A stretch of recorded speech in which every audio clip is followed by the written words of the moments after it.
The United Nations Security Council has held an urgent meeting to discuss Somalia's election crisis.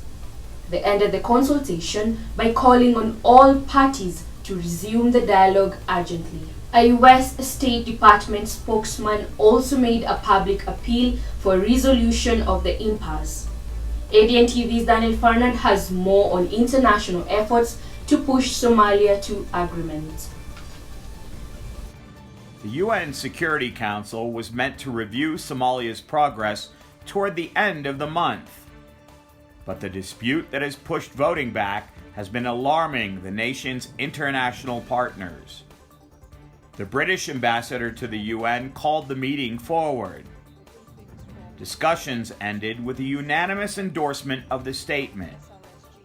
It calls on the Somali stakeholders to, quote, work together in the interests of the people of Somalia, unquote.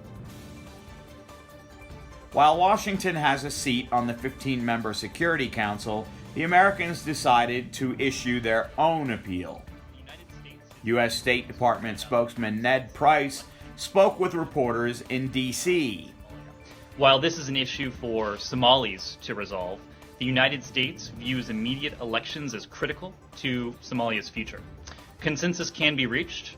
We call on Somalia's leaders to resume their dialogue urgently so that national elections can take place now. In Mogadishu, opposition presidential candidates have called for the formation of a transitional council to govern in the interim. The federal government has rejected the idea. A spokesman for the Farmajo administration has maintained that the president will stay in charge until elections have been held. The legislature approved such a technical extension last October, after an accord between states and the central government on the format of elections was signed.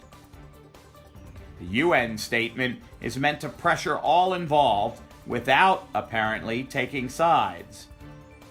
It concludes by telling all political actors to reach consensus on the arrangements for the conduct of inclusive elections, with a view to holding them as soon as possible.